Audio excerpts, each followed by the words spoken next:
Chapter 3. Orientation. Spending the next few months at Duke Mortison's estate was easily the most relaxing and happy time of my life. Aunt Merrill took me to the city regularly to pick out fabrics and designs to make dresses with. Duke Morrison took my allowance from my family, which they had been obliged to set aside since I was born, and continued to provide now that I was out of the house.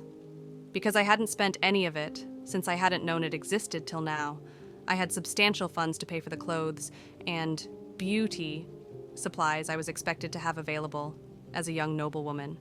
The staff at the Duke's estate were all extremely kind. I had a feeling that the Duke had let slip the circumstances I had endured with my family, because many of my initial interactions with the staff were filled with a subtle sense of pity. In fact, many of the staff would surprise me with little gifts, like brushes, pins, small makeup containers of blush or eyeliner, and other small things. They wanted to make me feel welcome and at home, and no one was more determined to push this effort than Mr. Devlin. As haughty and nonplussed as he liked to make himself seem, he had a great wellspring of charity and goodness in him. He made certain I wanted for nothing. By the time it came for me to leave the estate to enter the college, I had made many friends among the staff. My lady-in-waiting, Nina, would be joining me at the college. Typically, a lady-in-waiting from my home would have joined me to continue her service under me. However, my parents never allowed me to have a lady-in-waiting, and only had a maid pose as one whenever we had guests. The Duke insisted that it was a staple for a young noble lady to have one, and Mr. Devlin had given the duty to Nina. Nina had asked Duke Morrison to place her in my service permanently, and insisted that she be brought to the college.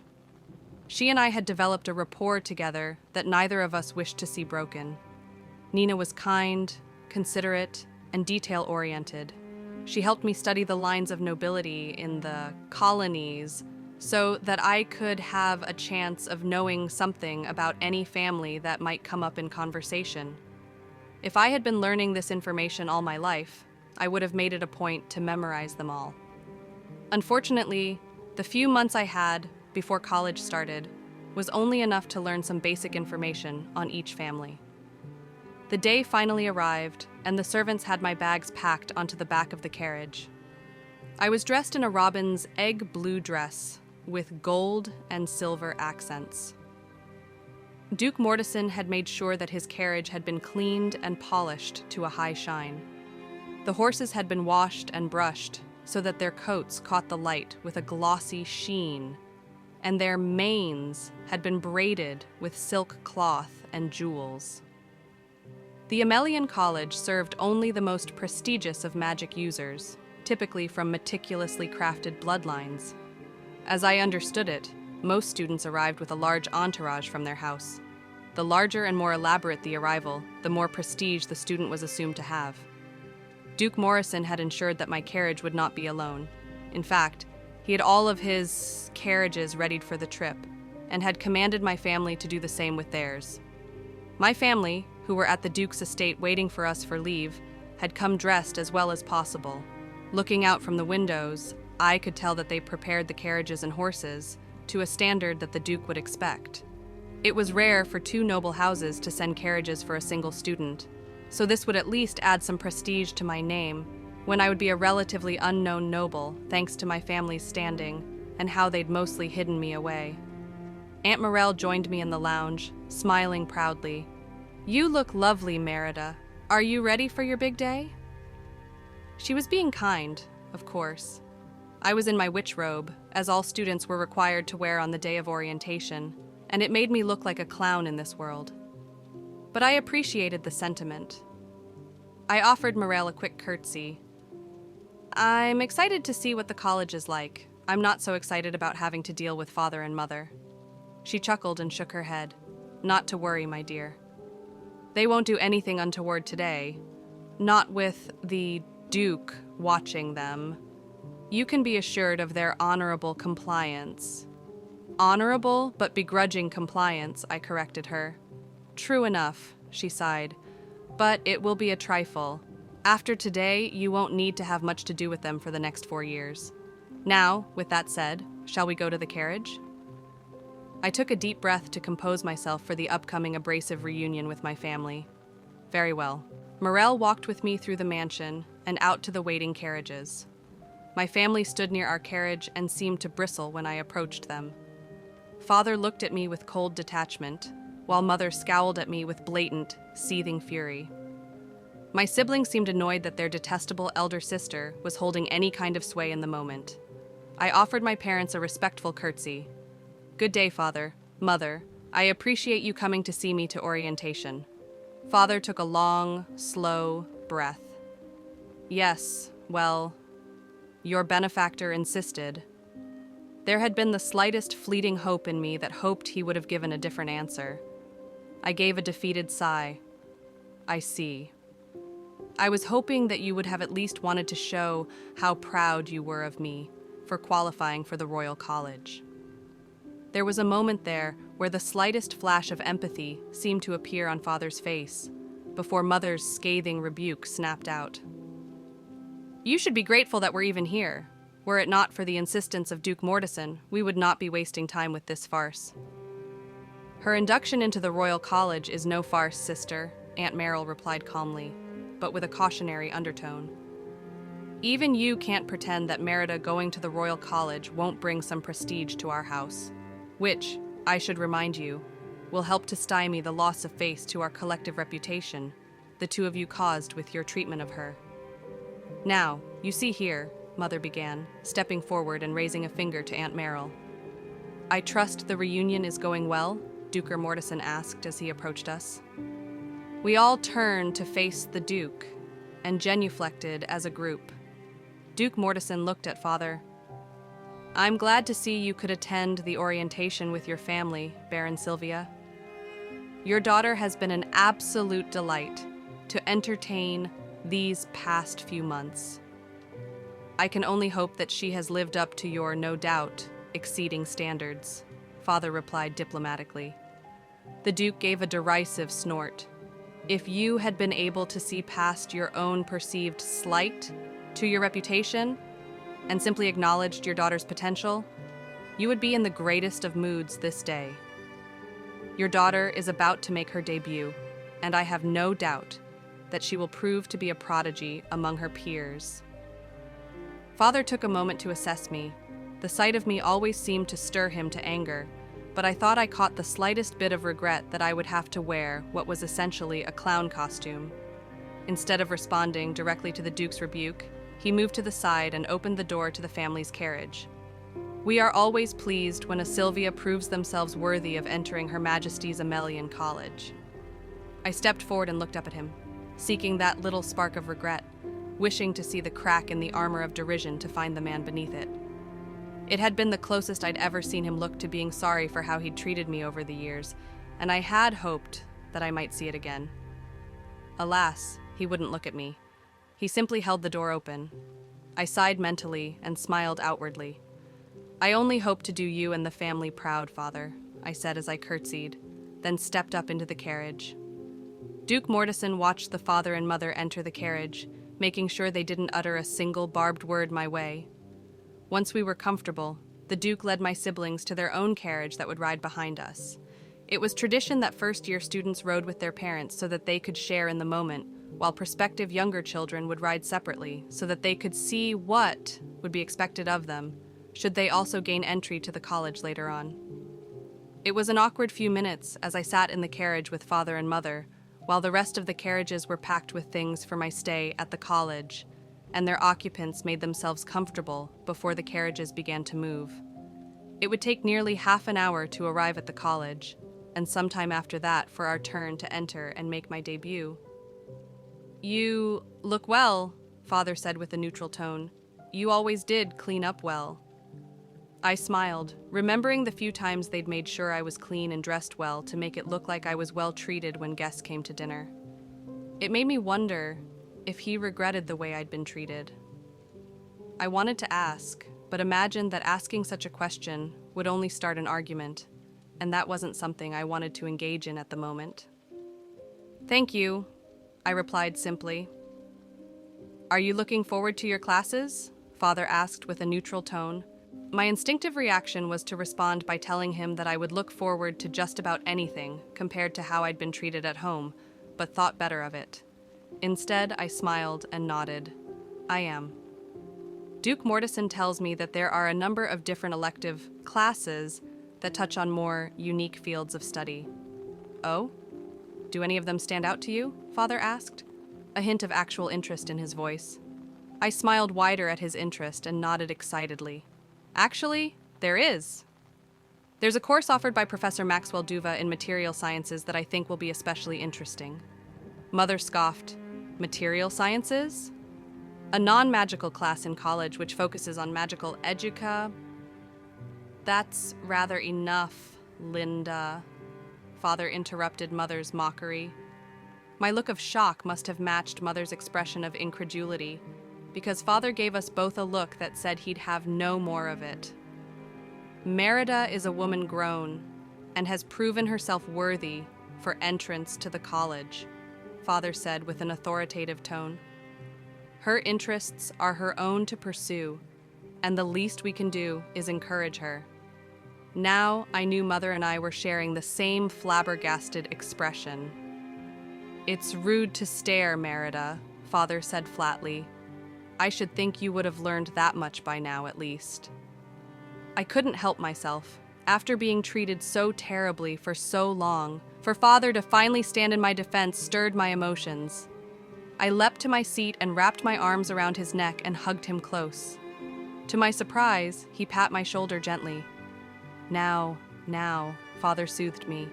Don't get emotional. You'll begin to cry, and you'll ruin your makeup. You won't want to step out of the carriage with it running down your face. I let out an amused huff and sat back down, all smiles. I suppose I would make for an even more frightful appearance, should I do that. The rest of the carriage ride was made in silence until it was our turn to enter the college.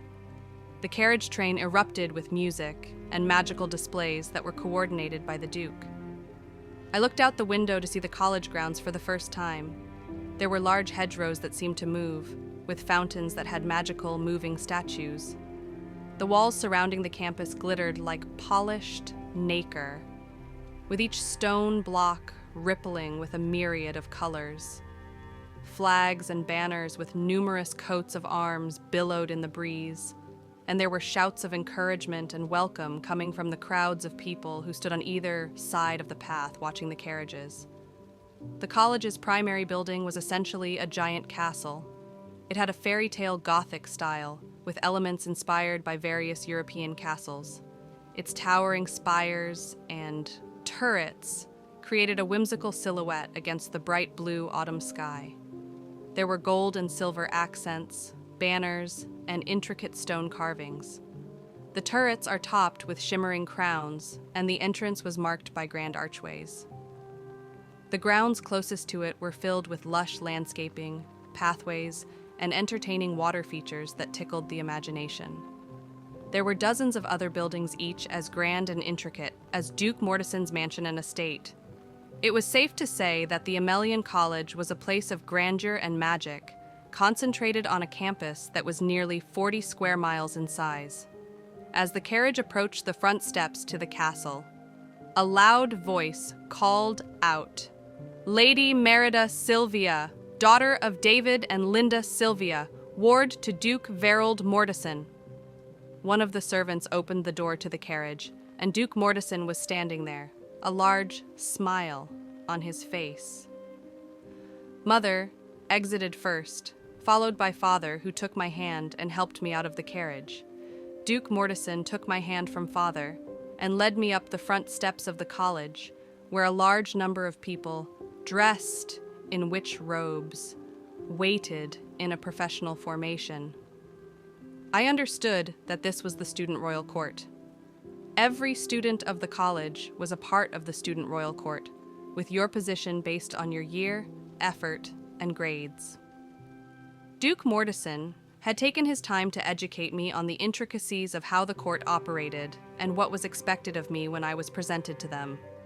My initial rank would be that of an initiate, just like all first-year students before classes start. I could increase my rank through hard work, keeping my grades high, and participating in community outreach programs and sorority events. The Duke and I stopped a few yards away from the Student King and Queen, fourth-year students who had earned the position through considerable effort during their time at the college. Even though the title of King and Queen were for a student organization, it was expected for the college staff to treat them as if they were the actual King and Queen of the Empire during formal occasions and student royal court events. The Duke bowed his head. "Your Graces, I am honored to present to you my ward, Lady Merida Sylvia. Daughter of Baron and Baroness Sylvia, I dipped into a low curtsy. Your Majesties." The king, a man in his early 20s with a handsome face, deep black hair and gray eyes, leaned forward and smiled. "Lady Sylvia, we are happy to welcome you to Her Majesty's Amellian College." I could feel the eyes of everyone in the court locked onto me. I could also sense their judgment as they inspected my witch robe. There were a number of people barely containing their laughter. Some had to cover their mouths to muffle their snickering. Even the king and queen had to make an effort not to make their reaction to my witch robe apparent. Not everyone was amused, however. Even though my witch robe looked like a ridiculous Halloween motif, it was also the largest and most detailed one in the room, outshining even the seniors by a considerable factor. I could see some members of the court discussing things silently amongst themselves about the juxtaposition between the design and the size and intricacy of my witch robe. If my being the ward of one of the college's board members didn't already set me apart from everyone else, then my witch robe most certainly did. I was taken out of my thoughts as the Queen addressed me. "Duke Mortison has insisted that, as his ward, you be given the right to choose a surname by which you will be known while attending our college." The Queen, a woman only a few years older than myself with brown hair and comely features, said, "Is there a name you would prefer to be known by in lieu of your family name?" I looked up at the Duke with surprise. He simply smiled at me and whispered, "The Queen's cousin gets a few perks as a member of the college's board." I couldn't help but snicker as I turned to smile at the Queen. "Yes, Your Grace. If it would please Your Graces, I would like to be known as Lady Merida Oradum." "Oradum?" the Queen echoed with a look of confusion, before some spark of recognition seemed to register with her. She turned and motioned to the students in the court. "Lord Amel, did you not ask to be told if a student with this name was presented?" I turned and smiled so hard that the corners of my mouth hurt. It was Alan. Alan Amel, one of the fated, and my friend over many lifetimes, stepped out of the crowd with his trademark mischievous grin. His shoulder-length, wavy black hair and sharp goatee shimmered in the sunlight. "Indeed I did, Your Grace," Alan said as he moved beside me and bowed low. "If it pleases Your Grace, I would like to show Lady Oradum around the campus. This is a request from Duke Mortison." The King and Queen looked at the Duke for confirmation. Duke Mortison bowed his head. "Your Graces understand that my family and the Amels are longtime friends. Lord Amel agreed to be her personal escort for the day. As unusual as it might be, I asked the Crown's indulgence." The King and Queen smiled, understanding that the indulgence wasn't being asked for, it was being insisted on. They might be the King and Queen of the student royal court, but Duke Mortison was actual royalty, and it was at his whim that they held those positions. "Of course, Duke Mortison," the king replied. He looked at me. "Lady Oradum, we look forward to learning more about you as the year goes on. Go with Lord Amel with our blessing." "Thank you, Your Grace." I smiled and curtsied. Duke Mortison smiled at me and pat my hand. "Should you need anything while you're here, do not hesitate to contact me, my dear. I will help you however you can. Now, go with Lord Amel and try to enjoy your time at the college." I smiled up at the Duke gratefully, then turned and hooked my arm with Alan's, who led me off. We left the court behind and walked quietly for a few minutes before Alan grinned down at me. "Have I got a surprise for you?"